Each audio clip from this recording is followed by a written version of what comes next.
bersama saya Fitra Deva dari SMK Negeri 1 Wonoasri. Di program Garda Edukasia, saat ini saya akan mengunjungi tempat pembuatan batik. Nah, uniknya tempat ini menggunakan bahan alami seperti daun dan lain sebagainya. Seperti apa sih keseruannya? Yuk ikuti saya.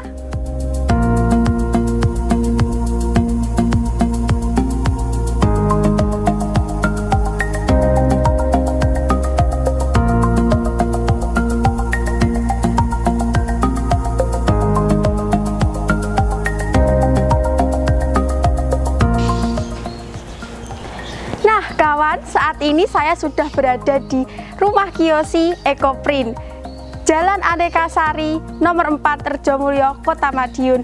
Disinilah tempat pembuatan batik yang berasal dari alam. Seperti apa pembuatannya? Yuk kita intip.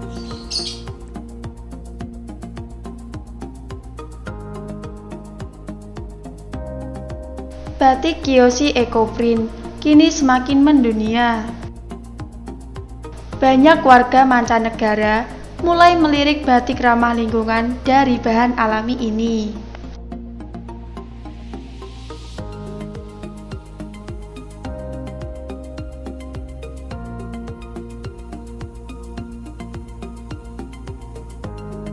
Sri Wahyuni merupakan produsen yang berada di Kota Madiun.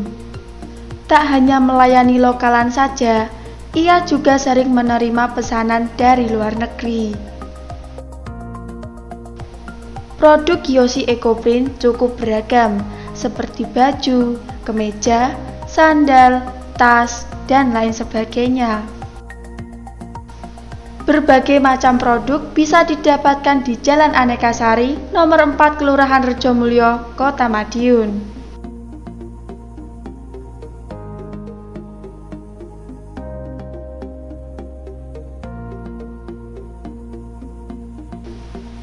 Bahan alami yang sering digunakan adalah dedaunan dan berbagai macam bunga. Memang, dalam pemilihan bahan yang alami memiliki kelemahan, yaitu warna tidak bisa begitu terang dan motif tidak bisa beragam.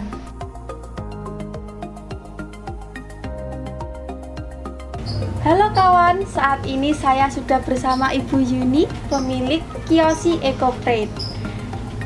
Saya akan bertanya-tanya kepada Ibu Yuni. Bu, di rumah ini produksinya apa saja sih, Bu? Produksinya ini tentang Ekoprint, jadi dari bahan kain dan kulit. Ya. Produksinya itu aja, jadi kita membuat bahannya, memotif kain dan kulit. Sejak kapan Bu awal produksinya? Tahun 2018, pertengahan tahun 2018. Alasannya kenapa kok bisa memproduksi batik dari... Bukan batik ya Mbak ya, Ekoprint tuh kalau yang batik kan harus ada malam, pakai cantik. Nah, kalau Ekoprint ya Ekoprint aja, bukan termasuk batik Ekoprint itu.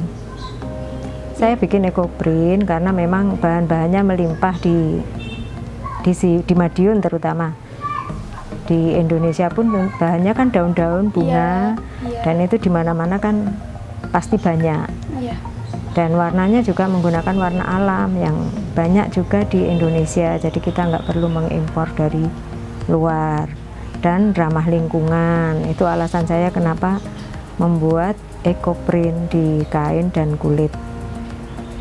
Jadi bahannya itu didapat dari sekitar sini? Iya, betul. Pengembangan produksinya seperti apa, Bu? Ya seperti ini, kayak blus-blus, ada tas. Kemudian juga kalau yang kulit ini nanti kan jadinya jadi yang ini tas kulit, ada sepatu kulit itu. Kalau yang kain-kain ini jadinya ini baju-baju. Ini cuman beberapa ya, karena kita ngisi beberapa ini mall, ada yang di Surabaya itu 2 mall. Kalau di Madiun ada Sun City, ada Plaza Madiun, ada di Galeri Dekranasda, juga ada di saat ini pameran di Hotel Aston sampai tanggal 30 April. Untuk harga produk, Bu, kisaran berapa? Harga produk paling murah ini masker sekitar 12.500. Nah, dari bahan katun. Kalau baju ada 200, ada 300, tidak mesti. Tergantung model, bahan. Jadi bahannya semakin mahal juga harganya akan semakin mahal. Contoh bahan yang digunakan itu apa saja? Bahannya dari katun, Mbak. Katun serat alam. Jadi kalau yang mengandung polyester bisa juga dibikin ini ekoprint kayak gini, tapi ya itu hasilnya nggak bisa maksimal karena motif ini warna dari daun dan warna alamnya itu hanya di atas serat kain, jadi nggak bisa masuk ke serat kain dan tidak bisa tahan lama. Untuk proses pembuatannya seperti apa? Proses pembuatannya dimulai dari ini, Mbak. Kalau kain kita skuring dulu. Di skuring itu dibersihkan dari zat-zat kimia yang melekat pada kain. Itu dengan cara direbus dengan air panas, dengan tawas dan soda as. Setelah itu langkah berikutnya setelah direbus atau rendam air panas, dicuci hingga bersih. Kemudian dijemur dalam arti diangin-anginkan, nggak dijemur kena sinar matahari. Setelah itu kita mordan. Dari mordan itu membuka pori-pori kain tujuannya. Jadi kita pakai mordan bisa pakai tawas, bisa pakai tunjung atau ferrosulfat itu. Setelah itu kemudian setelah mordan, kemudian kita diperas-peras itu sampai tiris. Kemudian kita bisa fiksasi, bisa pakai kapur. Setelah itu dicuci bersih, baru diproses. Prosesnya dengan penataan daun seperti yang tadi dilihat. Jadi kain dibentangkan, ditata daun dan bunga yang mau dipakai. Kemudian ditutup dengan blanket. Blanketnya itu bisa blanket pakai celup tunjung, bisa blanket pakai zat warna. Kalau yang tadi kan blanketnya tunjung, kain utamanya pakai tanin. Setelah itu ditutup dengan plastik. Tujuannya agar motifnya itu tidak ngeplek ke kain berikutnya. Plastik digulung, kemudian ditali, dikukus. Ini saat ini kan masih proses pengukusan, kira-kira 2 jam. Nah, setelah 2 jam nanti kita buka, diangin-anginkan 3 hari. Setelah diangin-anginkan bisa langsung dicuci, tergantung tekniknya, karena teknik ekoprint kan banyak banget. Lebih dari 15 teknik mungkin ya, tergantung orangnya mau pakai teknik yang mana. Ada juga yang langsung dicuci, ada juga yang perlu difiksasi. Difiksasi itu untuk mengunci warna, jadi warnanya agar tidak luruh. Nah itu siap dicuci bersih pakai sabun, benar-benar sampai zat warnanya sudah tidak ada yang luruh. Kalau luruh nanti kan pembeli kecewa, lo ini beli kok luntur kan gitu.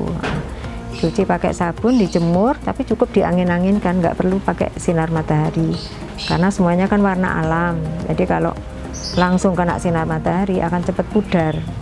Dan perawatannya pun juga harus yang utama dijemurnya pakai diangin-anginkan aja tanpa kena sinar, dan juga diusahakan pakai sabun lerak. Kalau nggak ada lerak, pakai deterjen yang tanpa pemutih, tanpa penghilang anti noda. Itu syarat utama untuk perawatan kain-kain ekoprint. Apakah semua jenis tumbuhan bisa digunakan, Bu? Insya Allah bisa, tapi dengan teknik tertentu. Nggak semua teknik bisa memunculkan motif dari daun. Untuk pemasarannya sudah sampai mana, Bu? Dipasarkan melalui online atau offline? Iya. Selama ini kita pemasarannya online dan offline. Kalau online lewat WA sama lewat IG, IG-nya KYS Ekoprint. Kemudian kalau offline kita sudah mencoba ikut pameran-pameran yang dimulai tahun awal awal ngekoprint gitu. Pameran pertama itu di Bandung tahun 19, dan berikutnya pameran pernah juga di Jakarta beberapa kali, di Jakarta Convention Center, juga di Jogja, Surabaya itu sering. Kalau yang pasar luar negeri kita sudah nyoba-nyoba untuk kirim sampel-sampel pameran juga pernah ikut di Nairobi tahun 21. Tapi kita barangnya aja yang dibawa ke sana. Jadi ada manajemen ekspor yang ini.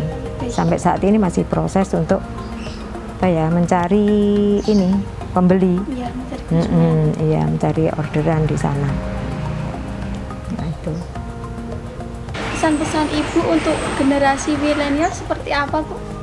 Ya, harapan saya ini, ayolah generasi milenial sekarang kan kebanyakan mereka kreatif-kreatif ya. Ini ekoprint ini kan sumber daya yang diperlukan kan sangat melimpah di Madiun dan dimanapun. Mari kita belajar untuk ngekoprint karena ini juga kedepannya akan semakin semakin diperlukan karena warna alam. Terus motifnya juga dari daun dan bunga-bunga yang banyak di sekitar kita dan juga ramah lingkungan karena menggunakan unsur kimia amat sangat sedikit. Jadi tidak merusak lingkungan dan di dunia pun sekarang kan semakin banyak yang beralih ke yang alami. Mari kita ini belajar. Saya juga siap kalau anak-anak milenial sekarang mau belajar di rumah saya. Nah, itu tadi sekilas tentang Kiyoshi Ecoprint. Dan semoga tayangan ini bisa bermanfaat dan bisa menginspirasi teman-teman semua untuk menjadikan Ecoprint sebagai peluang bisnis. Sekian dan sampai jumpa di program Garda Edukasia selanjutnya.